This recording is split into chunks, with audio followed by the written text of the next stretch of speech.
Students, welcome in our channel. इस video में आप सीखने वाले हैं class 12 subject biology chapter number 11 biotechnology के बारे में। यहाँ पर हम सीख रहे हैं पीसीआर टेक्निक के बारे में।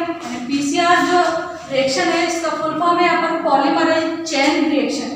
ये क्या है? एक टाइप की चेन रिएक्शन है। किस टाइप से होती है, इसकी क्या क्या स्टेप्स है, ये सब हम यहाँ पर सीखेंगे। तो आइए सीखते हैं। जो पीसीआर प्रोसेस है इसके बारे में सबसे पहले किसने बताया था? तो कार्ली मुलिस ने बताया था, 1980 में बताया था।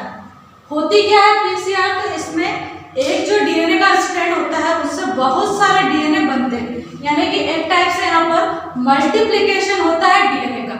और मल्टीप्लिकेशन जो डीएनए का होता है वो कैसे होता है? एक चेन रिएक्शन के फॉर्म में होता है, यानी कि यहाँ पर मल्टीप्लिकेशन डीएनए की एक चेन रिएक्शन पूरी चलती रहती है, इसलिए इसको नाम दिया गया है पॉलीमरेज चेन रिएक्शन। इसमें अगर आप स्टेप्स देखें तो 3 स्टेप्स होती है। फर्स्ट है यहाँ पर डीनेचुरेशन स्टेप, सेकेंड है रीनेचुरेशन स्टेप और थर्ड है यहाँ पर सिंथेसिस ऑफ न्यू डीएनए या एक्सटेंशन। अब देखते हैं इनके बारे में अंदर क्या है इनमें डिटेल में। फर्स्ट है डीनेचुरेशन जो स्टेज होती है, स्टेप है, ये 94 डिग्री सेल्सियस पर होती है। ठीक है, क्या है डीनेचुरेशन स्टेप? 94 डिग्री सेल्सियस पर होती है। इसमें क्या होता है, जो डीएनए के स्टेप से हेलिकल फॉर्म में स्ट्रैंड होते हैं वो स्ट्रैंड, जैसे यहाँ पर ये दे रखे हेलिकल फॉर्म में, यहाँ पर ये 2 स्ट्रैंड दे रखे, 1 स्ट्रैंड ये है और 1 ये, तो ये सेपरेट हो जाते हैं, इनका डीनेचुरेशन हो जाता है और ये अलग अलग हो जाते हैं। जैसे यहाँ पर पता है ये स्ट्रैंड हो गया और ये, ठीक है। उसके बाद क्या होगा? इसके बाद सेकंड जो स्टेप है उसमें है रीनेचुरेशन। जो रीनेचुरेशन की स्टेप है ये कितने डिग्री पर होती है? तो 50 डिग्री सेल्सियस टेम्परेचर पर होती है और इसमें 2 ओलिगोन्यूक्लियोटाइड प्राइमर रिक्वायर्ड होते हैं, यानी कि ये जो प्रोसेस है रीनेचुरेशन की इसके लिए 2 ओलिगोन्यूक्लियोटाइड प्राइमर्स की आवश्यकता हमें होती है। साथ ही इसमें एक टेक पॉलीमरेज एंजाइम की भी रिक्वायरमेंट होती है। ये जो टेक पॉलीमरेज एंजाइम है ये क्या करता है, ये जो सिंगल स्ट्रैंड थे इनके सामने इस टाइप के यहाँ पर स्ट्रैंड बना देता है। जैसे ये आपका मेन स्ट्रैंड है तो इसके सामने यहाँ पर इसी के टाइप का एक स्ट्रैंड बन जाता है। ठीक है, जिस टाइप के नाइट्रोजनस बेस यहाँ पर होते हैं उसके अपोजिट टाइप के यहाँ पर आ जाते हैं। सीखा है हमने जब डीएनए का रेप्लिकेशन पढ़ा था उस टाइम हमने सीखा था कि अगर यहाँ पर मान लो एडेनाइन है तो उससे आके ग्वानिन जुड़ जाएगा, यहाँ पर अगर साइटोसिन एनएससी है तो उससे आके थाइमिन जुड़ जाएगा, है ना। तो इस टाइप से यहाँ पर नाइट्रोजनस बेसेस प्रेजेंट रहते हैं और वो आपस में जुड़ते रहते हैं और इस टाइप से एक डबल हेलिकल स्ट्रैंड यहाँ पर डीएनए का बन जाएगा। फिर से यही प्रोसेस होगी, मतलब ये साइकिल फिर से रिपीट होगा। फिर क्या होगा? आगे डीनेचुरेशन होगा, यानी कि फर्स्ट स्टेप फिर से होगी, ये जो हेलिक बन जाएंगे इनमें फिर से डीनेचुरेशन होगा और अनकॉइलिंग होगी। फिर यहाँ पर वन जो डीएनए था उसके 2 स्ट्रैंड अलग हो जाएंगे, इस डीएनए के स्ट्रैंड यहाँ पर फिर से ये अलग हो जाएंगे। ठीक है, यहाँ पर ये सिंगल स्ट्रैंड है अभी, ठीक है, यहाँ पर लिखा हमने पॉलीमरेज ये एंजाइम। तो इस डीएनए के यहाँ पर ये हमें 2 स्ट्रैंड्स मिल गए। फिर यहाँ पर रीनेचुरेशन प्रोसेस में क्या होगा, ये हेलिक्स, ये जो हेलिक है इसके जस्ट सामने यहाँ पर दूसरा हेलिक बन जाएगा इस टाइप से, है ना। तो इस टाइप से यहाँ पर क्या हो रहा है, जो 1 डीएनए था हमारा उससे टोटल यहाँ पर 4 डीएनए हमें मिलते हैं। और ये जो प्रोसेस है वो कई टाइम चलती रहती है, मल्टीप्लिकेशन चलता रहता है। इस टाइप से यहाँ पर ये जो डीएनए बन रहे हैं उनके लिए हमें टेम्परेचर थोड़ा सा इंक्रीज करना पड़ता है। जो 50 डिग्री सेल्सियस था रीनेचुरेशन स्टेज में टेम्परेचर वो 35 डिग्री तक रेज करना पड़ता है, यानी कि इंक्रीज करते हैं। और ये जो प्रोसेस हो रही है यहाँ पर टेक पॉलीमरेज एंजाइम काम करता है। साथ में इसमें दे रखा है कि ये जो टेक पॉलीमरेज एंजाइम है ये क्या काम करता है, तो डीएनए सिंथेसिस को इनिशिएट करवाता है, यानी कि ये जो पॉलीमर्स यहाँ पर इस टाइप से बन रहे डीएनए की, ये इस टाइप से एक लंबी चेन बना लेते हैं, इस टाइप से बहुत बड़ी डीएनए की ऐसी, है ना। तो ये टेक पॉलीमरेज जो एंजाइम है वो डीएनए सिंथेसिस को इनिशिएट करवाने का काम करता है। यहाँ पर भी ये टेक डीएनए पॉलीमरेज एंजाइम है, ये क्या कर रहा है, तो डीएनए स्ट्रैंड को यहाँ पर बनाने का काम करता है। हर जगह ये टेक पॉलीमरेज एंजाइम आपको यहाँ पर मिलेगा और इसका काम क्या है, तो डीएनए की जो एक चेन है उसको बनाने का काम करता है। तो ये पढ़ा हमने पीसीआर। पीसीआर का फुल फॉर्म क्या था? Polymerase chain reaction. कौन कौन से स्टेजेस थे इसमें? Denaturation, renaturation and synthesis of new DNA या एक्सटेंशन। यानी कि एक डीएनए से यहाँ पर हम 4 डीएनए बना सकते हैं, फिर ये 4 से हर एक डीएनए से फिर 4 बनेंगे और इस टाइप से लंबा साइकिल चलता रहेगा और बहुत सारे डीएनए यहाँ पर बन सकते हैं। तो ये क्या है? एक टाइप की मल्टीप्लिकेशन या यूं कहे कि पॉलीमरेज चेन रिएक्शन है, इसलिए उसको नाम दिया है पॉलीमरेज चेन रिएक्शन, शॉर्ट में बोलते हैं पीसीआर। किसने बताया था सबसे पहले? तो कार्नी एंड मूली ने बताया था। कब बताया? 1980 में। तो ये था हमारे यहाँ पर topic PCR, polymerase chain reaction. I hope आपको अच्छे से अंडरस्टैंड हुआ। नेक्स्ट टॉपिक है यहाँ पर हमारा plasmid DNA and chromosomal DNA के बीच में हमें यहाँ पर डिफरेंस बताना है। तो आइए सीखते हैं। फर्स्ट पॉइंट है इसमें यहाँ पर हमारा जो प्लाज्मिड डीएनए होता है वो कैसा होता है? नेकेड होता है एंड डबल स्ट्रैंड होता है, ठीक है।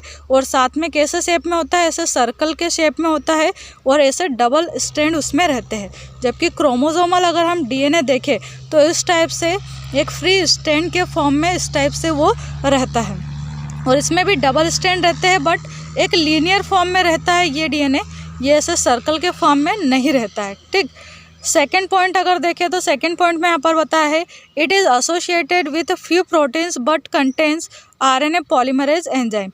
इसके अंदर फ्यू प्रोटीन्स यानी कुछ प्रोटीन्स यहाँ पर प्रेजेंट रहेंगे और आरएनए पॉलीमरेज एंजाइम यहाँ पर प्रेजेंट रहता है। जबकि जो क्रोमोसोमल डीएनए होते हैं इसमें लार्ज अमाउंट में यहाँ पर प्रोटीन्स रहते हैं और आरएनए पॉलीमरेज जो एंजाइम है वो यहाँ पर नहीं रहेगा। फिर थर्ड पॉइंट में यहाँ पर कहा है they are smaller than host chromosome.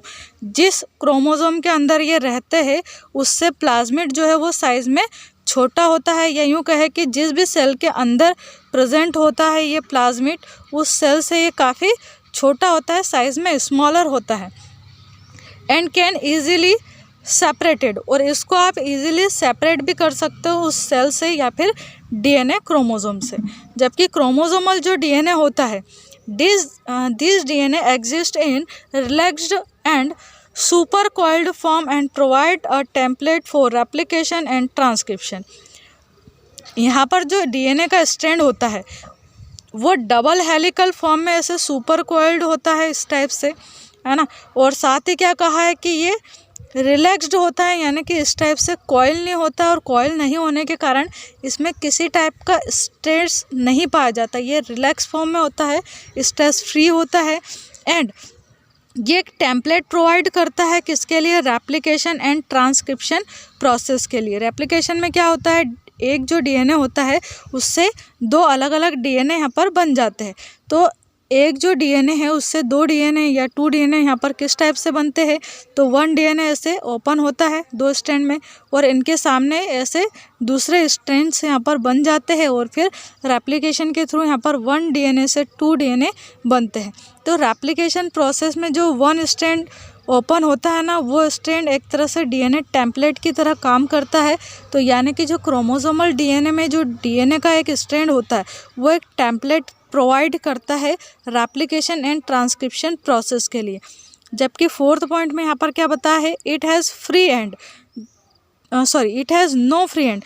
जो प्लाज्मिड का डीएनए हमने देखा वो सर्कल फॉर्म में होता है, इस टाइप से डबल हेलिक्स रहते हैं इसमें, बट सर्कल रहता है, पूरा क्लोज रहता है सर्कल।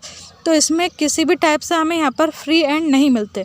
जबकि क्रोमोसोमल जो डीएनए है वो इस टाइप से ओपन चेन के फॉर्म में रहता है, तो इसमें 3 डेज एंड और 5 डेज एंड हमें यहाँ पर मिल जाते हैं। 3 डेज एंड 5 डेज टाइप के यहाँ पर हमें एंड्स मिलते हैं। टोटल 4 एंड हमें यहाँ पर मिलते हैं, 3 डेज 5 डेज 3 डेज 5 डेज वाले। तो यहाँ पर क्या है कि स्ट्रैंड फ्री होते हैं, एंड्स फ्री होते हैं इनके, और ये जो स्ट्रैंड है वो ऐसे सर्कल के फॉर्म में रहते हैं, इसलिए यहाँ पर कोई भी एंड हमें फ्री नहीं मिलता है। तो ये थे इसमें 4 डिफरेंसेस। नेक्स्ट है यहाँ पर हमारा टॉपिक डीएनए और आरएनए के बीच में डिफरेंस। तो फर्स्ट पॉइंट अगर हम देखें तो फर्स्ट पॉइंट में यहाँ पर क्या समझा है? It is mainly confined to nucleus, a small quantity occurs in mitochondria and chloroplast. जो डीएनए है ये सेल का जो न्यूक्लियस होता है ना, उसमें मेनली ये यहाँ पर सेल के न्यूक्लियस में प्रेजेंट होते। कुछ अमाउंट में यानी कि स्मॉल क्वांटिटी में जो डीएनए है ये जो प्लांट सेल में जो क्लोरोप्लास्ट पाया जाता है उसके अंदर भी प्रेजेंट होते हैं डीएनए, और साथ ही जो माइटोकॉन्ड्रिया प्रेजेंट होता है ना सेल में, इस टाइप से माइटोकॉन्ड्रिया रहता है, उस माइटोकॉन्ड्रिया के अंदर भी डीएनए प्रेजेंट होते हैं। जबकि आरएनए को अगर हम देखें तो आरएनए के बारे में यहाँ पर क्या दे रखा है, it mainly occurs in cytoplasm. जो सेल है, सेल का ये यहाँ पर जो लिक्विड फ्लूइड भरा रहता है इसको हम बोलते हैं साइटोप्लाज्म। तो ये जो साइटोप्लाज्म है ना, इस साइटोप्लाज्म में मेनली पाया जाता है आरएनए।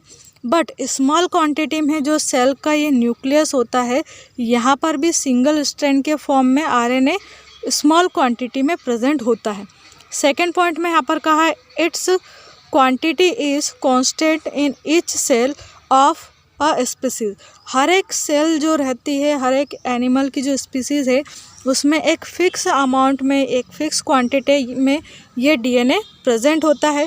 जबकि आरएनए की अगर हम बात करें तो अलग अलग एनिमल्स में अलग अलग टाइप से ये प्रेजेंट होता है, यानी कि इसका जो अमाउंट है वो वेरी कर सकता है। नेक्स्ट पॉइंट में यहाँ पर क्या कहा है, थर्ड पॉइंट में कहा है इट कंटेन्स डीऑक्सीराइबोज शुगर, और यहाँ पर आरएनए में अगर देखें हम तो यहाँ पर राइबोज शुगर प्रेजेंट होती है। फिर फोर्थ जो पॉइंट है उसमें कहा है its pyrimidines are adenine and thymine. इसमें जो पायरिमिडिन्स बेस होते हैं वो कौन कौन से हैं, तो एडेनिन और थायमिन जो है वो पायरिमिडिन टाइप के बेस होते हैं।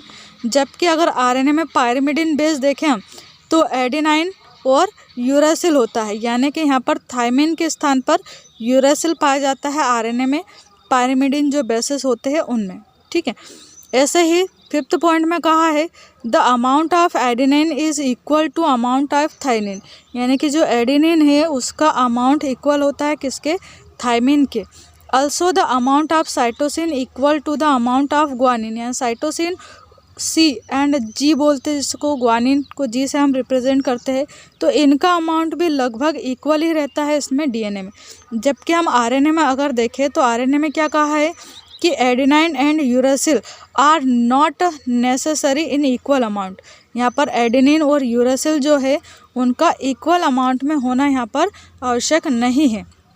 Nor the cytosine and guanine necessary in equal amount. ऐसा ही यहाँ पर साइटोसिन और ग्वानिन जो है वो इक्वल अमाउंट में यहाँ पर होना कोई ज़रूरी नहीं होता आरएनए में। फिर यहाँ पर जो 6 पॉइंट है इसमें कहा इट कैन रेप्लिकेट इटसेल्फ। जो डीएनए है वो रेप्लिकेशन के थ्रू 1 डीएनए से 2 डीएनए यहाँ पर बना सकता है, जबकि जो आरएनए है वो रेप्लिकेशन नहीं कर सकता। खुद सेल्फ आरएनए जो है वो रेप्लिकेशन नहीं करता। इसके रेप्लिकेशन में कौन हेल्प करता है, तो डीएनए हेल्प करता है यहाँ पर। बट आगे कहा है यहाँ पर it can not replicate itself, it is formed by DNA. जो आरएनए है वो किससे बनता है, डीएनए से बनता है।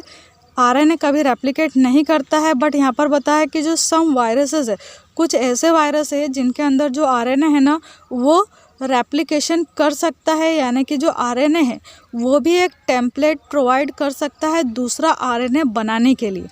ऐसा किस में होता है, कौन सा वायरस है ऐसा, तो यहाँ पर बताया है कि पैरामिक्सो करके एक वायरस आता है। इसमें जो आरएनए प्रेजेंट होता है ये आरएनए रेप्लिकेट करके, यानी कि इस टाइप से जो आरएनए है वो उसी के सामने एक और स्ट्रैंड का इस टाइप से यहाँ पर आरएनए बना सकता है, यानी कि रेप्लिकेशन ऑफ आरएनए यहाँ पर प्रेजेंट होता है। किस में, कौन सा वायरस है ऐसा, तो पैरामिक्सो एक वायरस है। ये केवल एक्सेप्शन है एक यहाँ पर जो कि आरएनए का रेप्लिकेशन करता है। जनरली जो आरएनए है वो रेप्लिकेट नहीं होता है, आरएनए हमेशा डीएनए से मिलकर बना होता है। तो ये देखें हमने यहाँ पर डिफरेंस। आई होप ये तीनों टॉपिक आपको अच्छे से अंडरस्टैंड हुए होंगे and thank you so much for watching this video. आपका होमवर्क जो रहेगा उसमें आपका फर्स्ट टॉपिक है होमवर्क में पीसीआर टेक्निक हमने जो देखी वो, और ये जो डीएनए एंड आरएनए में डिफरेंस है, ये दोनों टॉपिक आपके होमवर्क में है। तो इनको आप अच्छे से आपकी रफ कॉपी में करें और लर्न करें। And thank you so much for watching this video. Thank you.